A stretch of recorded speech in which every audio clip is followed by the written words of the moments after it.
Hi, this is Will with Peace, Love, and Guns, and today we're taking a look at the Streamlight TLR8.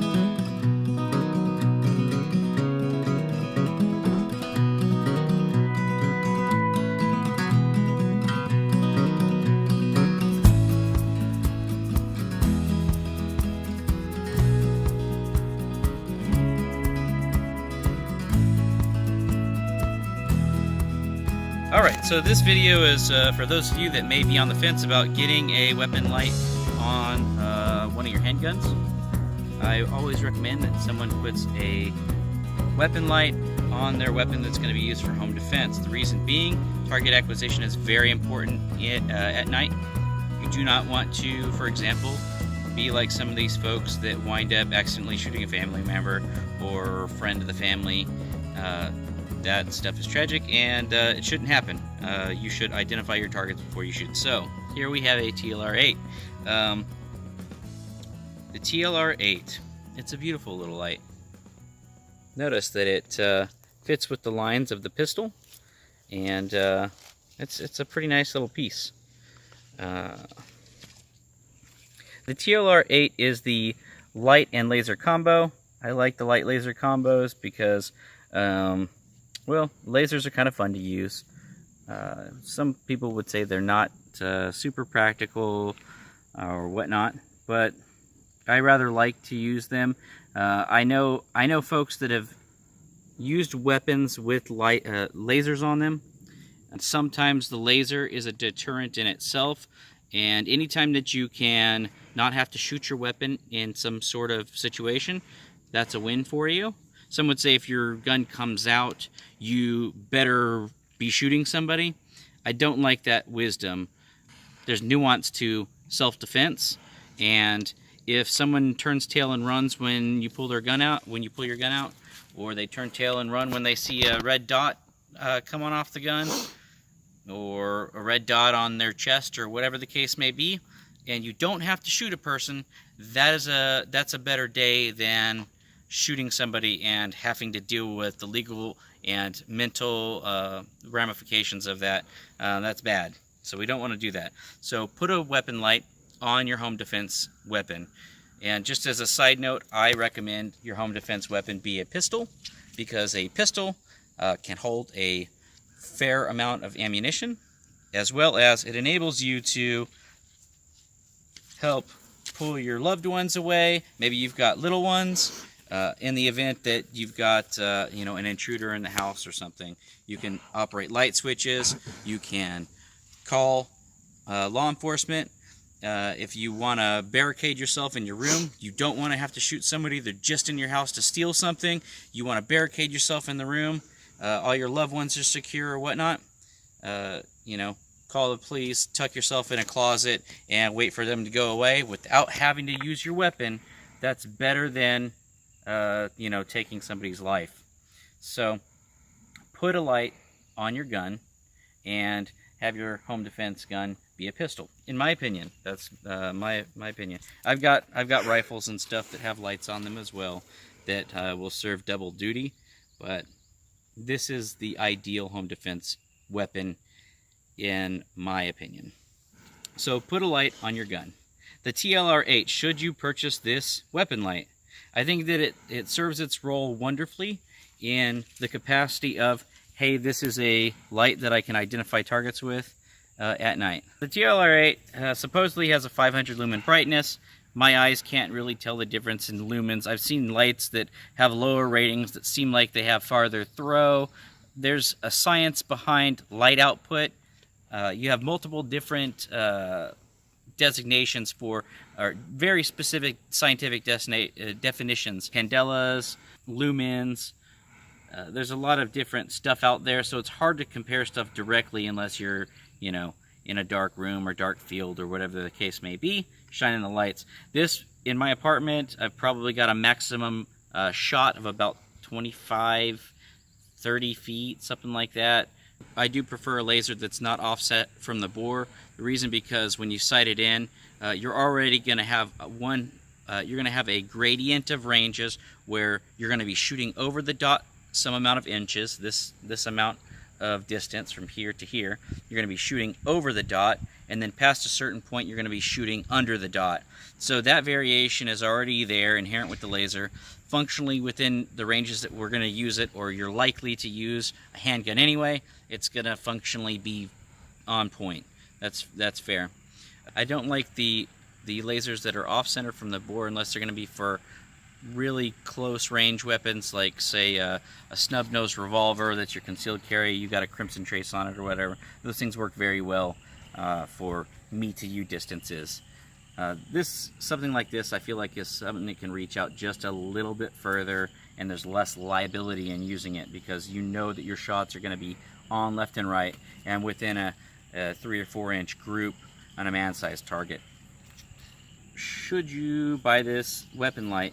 If you're looking for just a home defense weapon light, my answer is a resounding yes, it's great. It puts out a nice hot white center of the beam pattern, and then on the edges you get a lot of illumination. You can see anything to your left and right. Point it at the ground there, show us the laser. See if we can see it in the daylight. So right now the light and the laser are on, and I don't know if you can see that. Got it on the cap of the water bottle right there. It's not super visible. Yeah, so it's a low light tool for sure. They don't make a green laser variant of this yet that I'm aware. I have a lot of experience with these with the Insight M6X G with the green laser. Really loved that thing. It's no longer with us, unfortunately. This is a compact weapon light. Compact being that it doesn't overhang the edge of the muzzle too much. You can see that it's pretty even. I like that. It's a visual thing for me. It's an aesthetic thing. Part of guns and gun ownership is, does it look cool? This looks cool. This is the way that you activate it. You press this one time, light comes on. If you also have one on the other side. So if you press it and then press the other one while you've got this held down, it cycles through your modes. So light, laser, and then light and laser. The strobe, I really like this about this light. The strobe is turned off by default. In order to turn it on, you click this 10 times really fast, and then it allows the strobe to be a part of the function. I hate it when lights throw a strobe in there, and then you got to cycle through a bunch of functions. It's not quick to use, so you're never going to get to it anyway defensively. But the way that they've programmed this one, it's really cool. You double tap this, and then the strobe comes on. And then one goes off. One turns the light laser combo on. If you double tap it, the strobe comes on, and then again, you turn it off. If I just want the light, one press, and it turns off. Alternatively, if you want momentary, you can press and hold, and then when you let off, the light turns off. Or if you want momentary with the strobe, and the light turns off. So that's kind of cool. What I don't like about this, and why I don't really recommend it in its current form as a concealed weapon light, well, first of all, it's rather big and it's a large gun. If you can carry a gun like this on your person, awesome, go for it. I carry in a bag very frequently. I like it because it enables me to carry a gun, a full-size gun, a capable gun with a weapon light. So this is my preferred carry method. But what'll happen is this little notch right here, not sure if you can see that, but it sticks out over the edge of the light. And it catches on things, and if you put it inside your bag, or maybe a soft holster or an ill-fitted Kydex holster or something, you're going to lose battery life, and it's not going to be there when you need it. That's no good. And I know I have a friend, his mom actually has this on a light, or on a weapon, and she has had that occur as well. So this is the modification I suggest. You take a razor blade, and then you slice that off. This is made out of like a rubber. So this other side's going to get that as well. I left it on for the purpose of the review. But you can see that there's some shielding here. You could shave off just a hair, and then it would be flush with this and not stick out. That would probably solve your problem. But you know where that button is at, and I feel like this is a better modification. You can see it takes a little bit more force than I'd like to to activate that like that, so it works very well with the offhand thumb to turn that on and off. And then if I show you that with a switch grip, on off, it works very well. So if you're willing to take a $180 light and modify it in this way, I can recommend it for anything that you would need a weapon light for.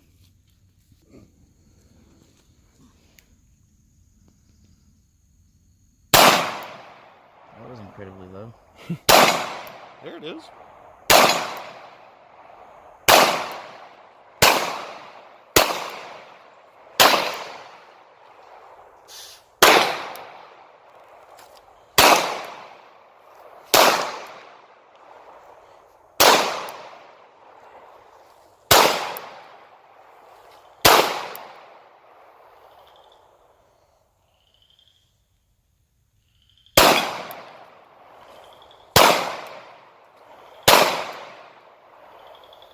So are you able to see that red dot out there? Yeah. You probably can't see it on camera, but I can see the red dot pretty well. Yeah, I can see that on the target. Is it hitting on the target?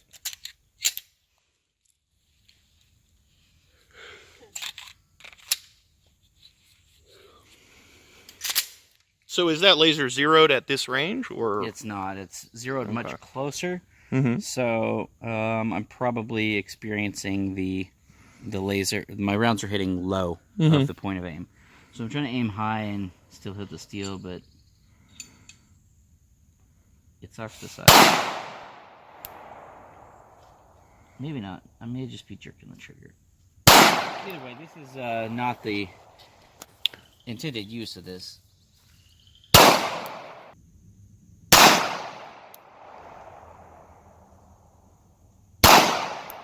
That was close. Right below it.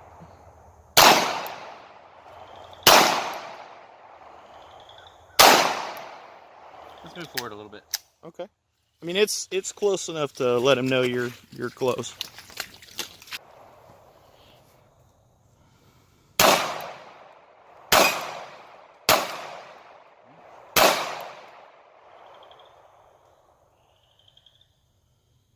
Yeah, the using the sights to line up the laser is quite a bit high. Neither here nor there. That's cool. Do you notice the gun acting any differently with reciprocating forward mass? No, I mean, I'm sure it helps on some level, but it's not particularly noticeable. It doesn't feel a lot heavier. It does what it does. It lights up your target and puts a dot out there so you know generally where your bullets are going to go.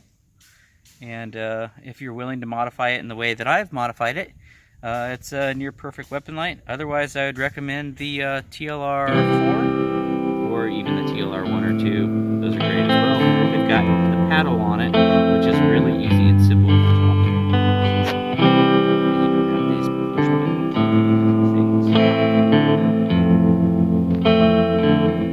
It's a good light. TLR8.